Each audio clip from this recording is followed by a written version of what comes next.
Speed of 90 ready. રાષ્ટ્ર સેવા કરવાનો અવસર મળે તો કોઈ પણ નાગરિક આ તક છોડે નહીં.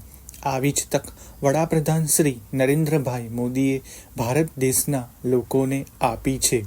રાષ્ટ્રની સેવા ફક્ત દેશની સરહદ ઉપર લડીને નહીં, પણ નાગરિક જ્યાં રહે છે ત્યાં પણ કરી શકે. સ્વચ્છતા રાખવા સાથે અન્યને પણ તે માટે પ્રેરિત કરીને સ્વચ્છતા નાગરિકોને ગૌરવના અધિકારી બનાવે છે.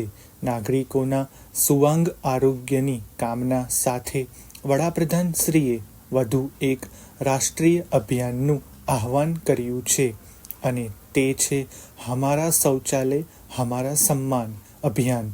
ગુણવત્તાયુક્ત આરોગ્ય માટે સ્વચ્છતા અત્યંત અનિવાર્ય છે. તેથી જ ગુજરાતમાં પણ આપણું શૌચાલય આપણું ગૌરવ કાર્યક્રમ થકી આ અભિયાનનો રાજ્યવ્યાપી પ્રારંભ કરવામાં આવ્યો હતો. પેરેગ્રાફ. ગાંધીનગર ખાતે વિશ્વ શૌચાલય દિવસની ઉજવણી નિમિત્તે ગ્રામ વિકાસ મંત્રી શ્રી રાઘવજીભાઈ પટેલના અધ્યક્ષસ્થાને આપણું શૌચાલય આપણું ગૌરવ કાર્યક્રમ યોજાયો હતો.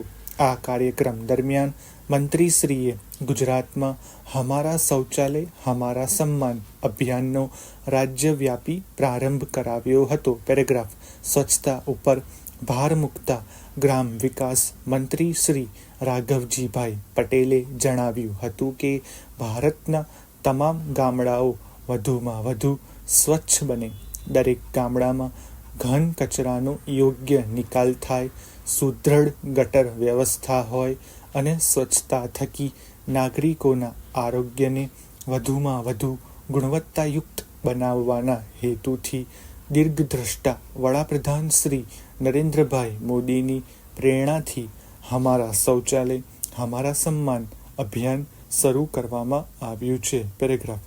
ગુજરાતના ગામડાઓ પણ વધુમાં વધુ સ્વચ્છ બને તે માટે રાજ્ય સરકાર દ્વારા ઘન કચરાના યોગ્ય નિકાલ, ગટર વ્યવસ્થા, ગોબર ઘન યોજના જેવી વિવિધ પહેલો કરવામાં આવી છે, જેના પરિણામે આજે ગુજરાતના ગામડાઓ સ્વચ્છ, સ્વસ્થ અને સુંદર બની રહ્યા છે.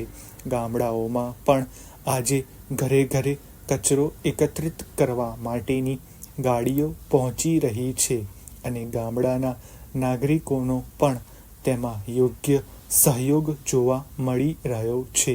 રાજ્ય સરકાર અને નાગરિકોના આ સહિયારા પ્રયાસોથી ગુજરાતના ગામડાઓ ભવિષ્યમાં દેશના અન્ય ગામડાઓ માટે રોલ મોડેલ બનશે, તેમજ વડાપ્રધાન શ્રી નરેન્દ્રભાઈ મોદીના સ્વચ્છ ભારત મિશનમાં પણ મહત્વનું યોગદાન આપશે તેવો મંત્રીશ્રીએ વિશ્વાસ વ્યક્ત કર્યો હતો. પેરેગ્રાફ.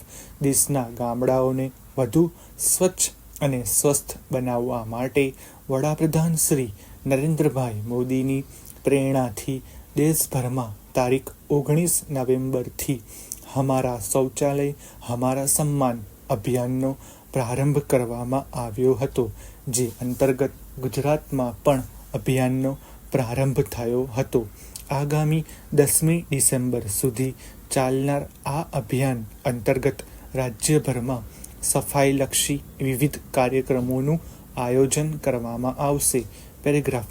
ગાંધીનગર GIDM ખાતે વિશ્વ શૌચાલય દિવસ નિમિત્તે યોજાયેલા કાર્યક્રમ દરમિયાન ગ્રામ વિકાસ મંત્રીના હસ્તે સફાઈ કર્મચારીઓને પ્રોત્સાહન આપવાના નેક હેતુસર 4 સફાઈ કામદારોને સન્માનપત્ર